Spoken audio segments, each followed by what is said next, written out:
Good morning. How are we doing? So, just thought I would come on and talk for a question I had yesterday.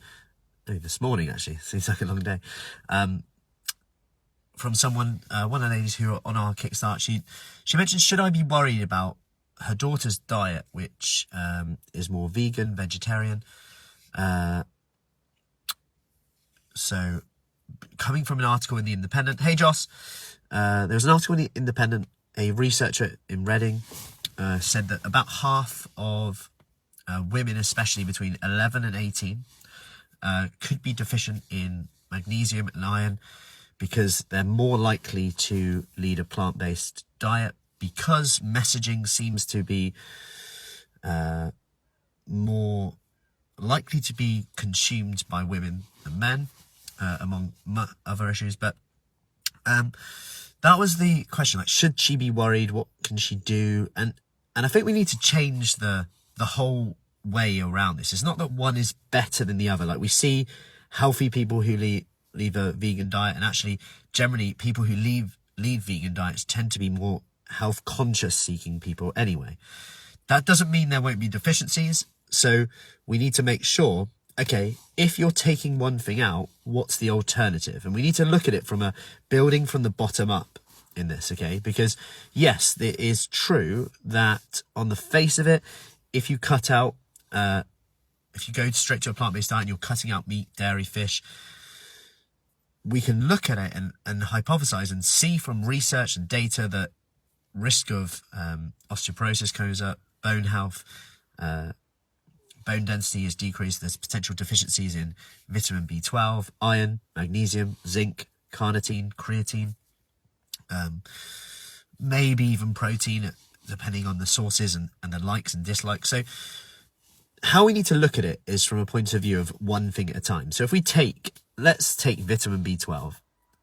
There was a recent research at Oxford University, there's an EPIC cohort, this big study that they do on populations, and they found that about 50% of people following a vegan diet were deficient in vitamin B12.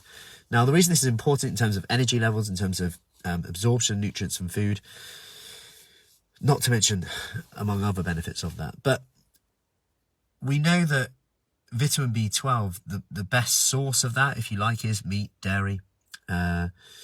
It's found in soil. It's also made in the gut, bacteria fermentation, but that's not bioavailable. So there's a big difference there. You can get it from plant-based, but from fortified foods like plant milks.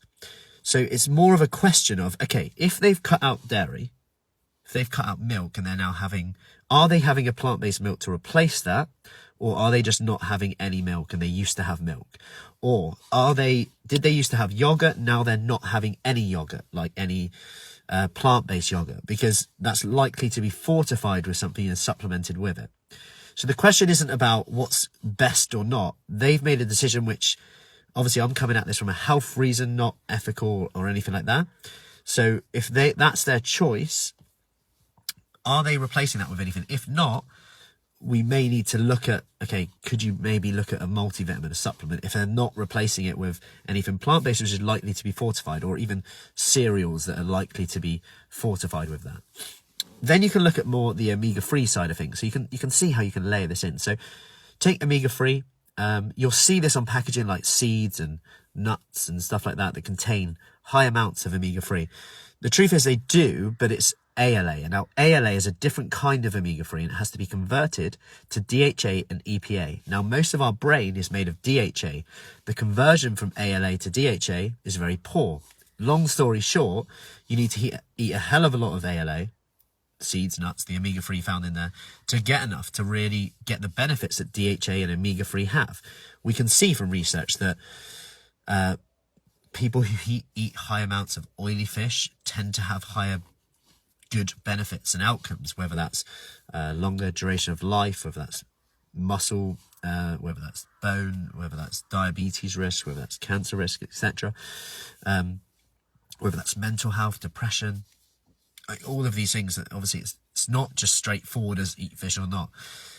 So we need to be wary of that, and maybe I would see no reason why you can't not supplement with like an algae or something like that to to make sure you're getting that if you're not eating oily fish. Because, you know, when we go to that, you'll see them in the internet and around, it's like either this way or that way.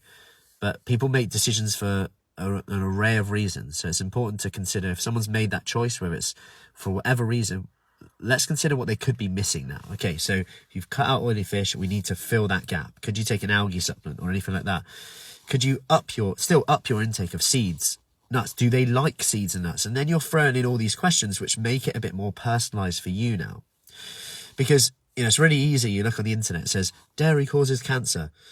And it's like, there's many, like when you really delve into research, and this is why I'm sharing this now, there's many different types of cancers. Like if you look at colorectal cancer, dairy lowers the risk of that by about 50 to 60%, which is interesting. No one, like, it's really interesting. Like, so it's a really, you know, black or white internet argument.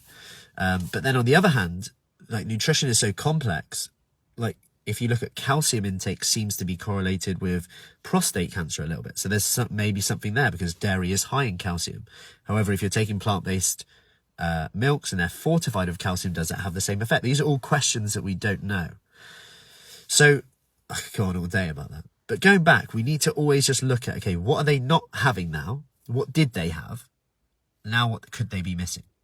So if they were eating like ton of like sausages and processed meat before, well, potentially by cutting that out, they might actually see some benefit, because are they now eating more beans, legumes, lentils, stuff like that, which are going to replace that or could have a benefit?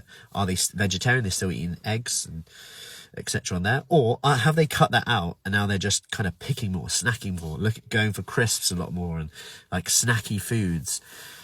Because these are the questions that we need to ask. It's not about right or wrong on here. Like we see there's blue zones. So blue zones in research are the populations who seem to live the longest, etc. But and there's some parts, there's like Sardinia, Costa Rica, parts of there, they'll eat like 28% of their calories every day.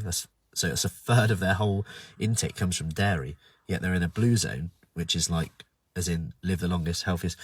So it's not as simple as just the right or wrong on here. And we need to get more critical with thinking, okay, if you're cutting this out, what can you add in instead? So that's my main thing. I wouldn't overly stress about it. But starting to be a bit more, okay, if we're taking out this, what can we add in instead to replace that? Is it fortified foods? Is it a supplement? To help with that. So I hope that helps. I just thought I'd share that, because if someone's asking me that, I always know that there's probably 5-10 other people who maybe feel the same. And if you have more questions on that, do let me know, comment below. And if you find that helpful, share it. Hopefully someone else might take something from that, whether they're going into a full-blown argument with their daughter and go, you need to eat this, but actually maybe they can add in something else instead. Maybe they are getting it from another source. Yeah, and because there's so many other I haven't even gone into gut health. Like, yes, like eating more plants now, great, gut health. But then at the same time, if they don't like lentils, pulses, whole grains, they trigger IBS and other gut issues. Then we're running into challenges that we're restricting our diet. You're more likely to have an eating disorder if you go vegan around that age as well. It's association, not causation, but is it because it's used to hide it? Who knows? But there's lots of other variables which I can't go over in a 5-minute, 10-minute video. But I hope that helps and gives you a bit of an insight into that. Anyway, I'm off to a few calls, finalise our slides for tonight for our nutrition seminar for students on our level 3 personal training course as well. And we have one-to-ones, lunchtime sessions, busy day, and in evenings. So I will see you later. Take care.